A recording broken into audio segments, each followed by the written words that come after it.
For years, Washington has invested trillions of dollars in missile defense systems, electronic warfare, and counter-drone technology designed to blunt their enemies, including Iran.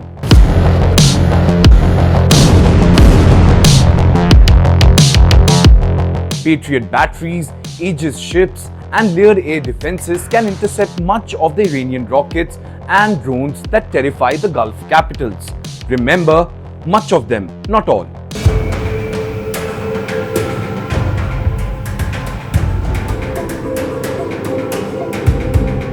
In fact, US openly talks of degrading Iran's conventional military capabilities from its air defenses to its naval swans. But there is one weapon that cannot be shot down even by the mightiest military, the geography. Yes, we're talking about the Strait of Hormuz, a narrow slash of water hemmed in by Iran on one side and the Arab Gulf monarchies on the other, through which a huge share of the world's oil has been always forced to pass. For decades, Tehran used that choke point like a hand hovering over a tap, tightening and losing its grip on global energy flows whenever it felt threatened. Now Iran is reaching deeper below the tankers into the seabeds. Under that same strip of water lies a tangle of fiber-optic cables carrying the internet, finance and data that keeps the modern world alive. So today in this edition of From the News Desk, we will talk about how Iran has changed the modern warfare forever by using geography as its most potent weapon. Now, before coming to the internet cables, let's talk about oil. Nearly 20% of the world's oil supply used to flow through the Strait of Hormuz, making it the single most important energy choke point on the planet. Crude bound for China, India, Japan, and South Korea dominated those flows, with Asian markets taking more than 80% of the shipments in recent years. When tensions with the United States and its allies spiked before the full-blown war, Iran repeatedly hinted that it could close or choke these very waterways if its own exports were strangled by the sanctions. Now that very threat moved from theory to reality as attacks on tankers, drone strikes and naval harassment sent insurance costs soaring and forced shipping companies to reconsider routes.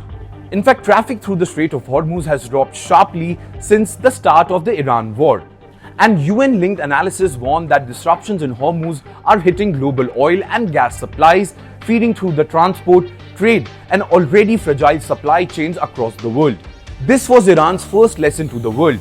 You can sanction a country, but if it sits on the valve of global energy, it can sanction you back by turning that valve. And that's when the Strait of Hormuz became not just a sea lane, but a pressure point Tehran could press whenever it felt cornered.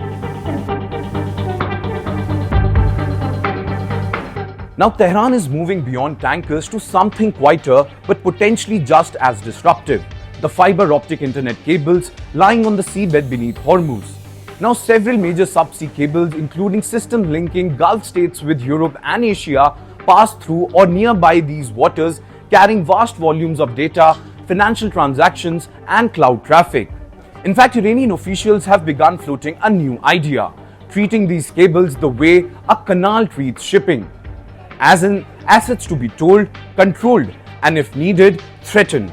In fact, Iran's Revolutionary Guard Corps has also publicly suggested that all fiber-optic cables passing through the Strait of Hormuz could be placed under a system of permits, citing Tehran's absolute sovereignty over the seabed in its territorial waters. In simple terms, IRGC is saying, use our seabed, get our permission. Now, analysts estimate that cables traversing Hormuz help enable trillions of dollars in daily financial flows and data traffic, from banking and stock trade to AI data centers and cloud services. Now, even if the legal basis is shaky under international law, experts warn that the threat itself is what matters. Cable repair ships do not work under the fire, and any hint that Iran might harass or delay maintenance in these shallow waters could cause prolonged outage for Gulf economies heavily dependent on these very links. Now, what Iran is doing in Hormuz goes beyond traditional notions of naval power. It is turning geography into a layered weapon system, first by threatening the flow of oil on the surface, and now by signaling control over the digital arteries running below. This strategy exploits a simple truth: Ships and cables can be rerouted only at great cost, and obviously, the map cannot be redrawn overnight. While Western navies can escort tankers and deploy minesweepers, but they cannot easily secure every kilometer of seabed or guarantee instant repairs if a cable is damaged in contested waters. But for Iran's leadership, that vulnerability is leverage. Although many experts argue that Iran's attempt to charge for or control subsea cables in an international strait are dubious under the US Convention on the Law of the Sea, which guarantees transit rights through such waterways. But here the real issue is not law but coercion. The ability to intimidate operators and state by hinting at disruptions that could ripple through global finance, communication, and most importantly, energy markets. In this emerging phase of conflict, Iran has shown that a state does not need to match US firepower to reshape the battlefield. It can weaponize where it sits on the map.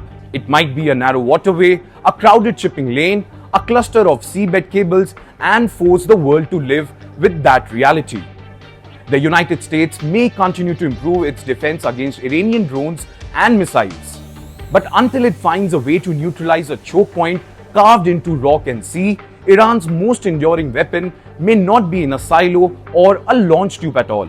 It may be in the Strait of Hormuz itself.